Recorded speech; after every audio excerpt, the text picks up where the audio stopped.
Oke, selamat datang. Hari ini kita akan menyelami dunia editing, sebuah seni yang sering kali tak terlihat, tapi justru jadi penentu dari semua tontonan yang kita nikmati. Pernah nggak sih Anda nonton film terus ngerasa alurnya mulus banget, sementara film lain kok rasanya aneh? Nah, jawabannya seringkali ada pada pahlawan di balik layar, sang editor. Jadi pertanyaannya, apa sih yang bikin kerjaan mereka sepenting itu? Ini bukan cuma istilah keren loh, editor itu bukan sekedar tukang potong sambung gambar. Mereka adalah pencerita terakhir. Merekalah yang menentukan tempo, ritme, bahkan performa seorang aktor yang bisa mengubah total dampak emosional sebuah adegan. Hari ini, kita akan lihat perjalanannya ibarat seorang pematung yang mengubah bongkahan batu jadi mahakarya. Kita akan bahas 5 tahap kunci dalam proses editing ini.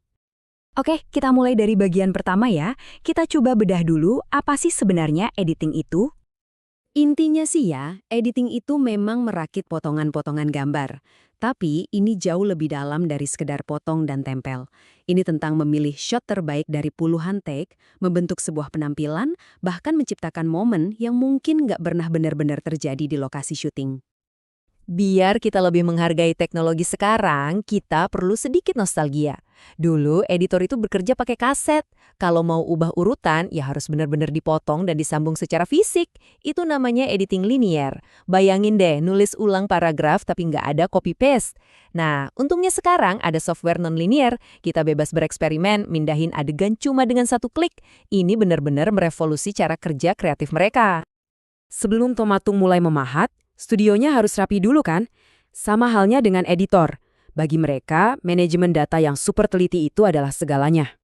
Semuanya berawal dari sini. Kartu-kartu memori ini isinya bongkahan marmer mentah. Semua video dan audio dari hasil syuting. Nah, semua materi tadi dipindahkan ke hard drive yang jadi perpustakaan digitalnya si editor. Dan sama kayak perpustakaan, kuncinya adalah organisasi.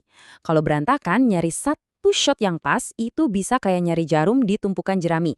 Bisa-bisa mood kreatifnya langsung hilang. Di dunia editing, angka 2 ini sakral banget. Ini melambangkan aturan 2 hard drive, praktek standar industri.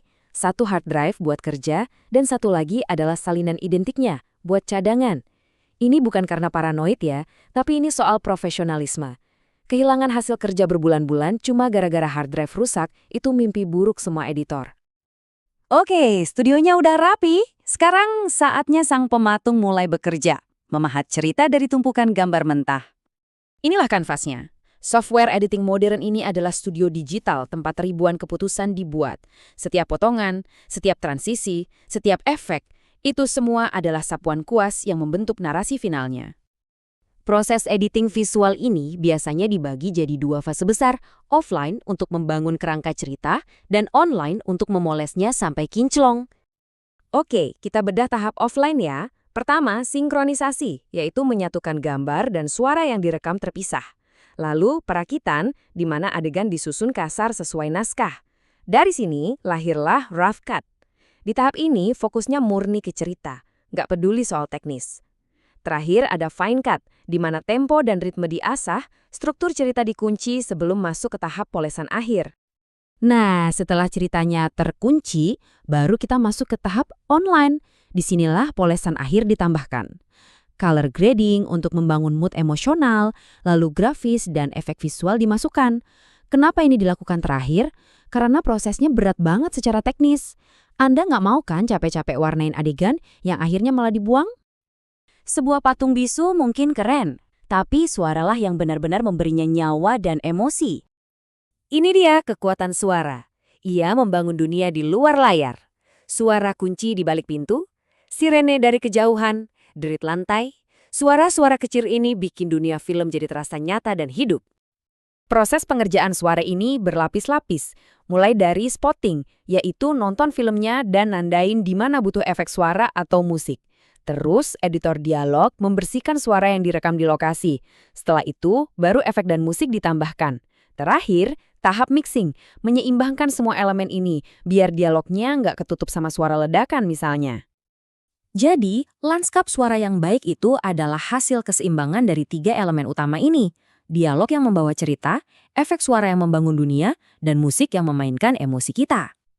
Oke, gambar sudah terkunci. Semua lapisan suara sudah ada. Sekarang kita masuk ke tahap akhir, transformasi final, di mana semuanya disatukan dalam proses mixing. Tahap pamungkas ini, atau yang biasa disebut the mix, adalah momen di mana semua elemen audio, dialog, efek, musik, dicampur dengan sangat hati-hati. Ini kesempatan terakhir untuk memastikan setiap kata terdengar jelas, setiap efek terasa nendang, dan musiknya pas di momen yang tepat. Jadi dari semua proses ini kelihatan kan editor itu benar-benar memahat bahan mentah yang tadinya mungkin kacau menjadi sebuah karya seni yang utuh, rapi, dan punya kekuatan emosional. Jadi kami tinggalkan Anda dengan satu pemikiran. Lain kali Anda nonton film, coba deh perhatikan. Setelah tahu prosesnya, kira-kira Anda bisa melihat nggak sentuhan tangan tak terlihat dari sang sutradara kedua yang membentuk pengalaman menonton Anda?